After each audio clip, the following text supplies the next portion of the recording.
ئەم ساڵیش زۆر خۆمان خۆشحاڵە زانین لە جەژنی قوربانی پیرۆز کە نێزیکە بینەوە بە هاوکاری خێرومەند و خێرخوازان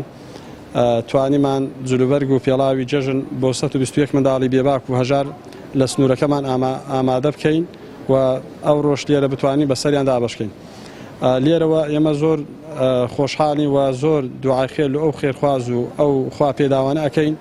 کە بەردەوامن لە هاوکاریکردنی منداڵی بێباوک و منداڵی هەژار و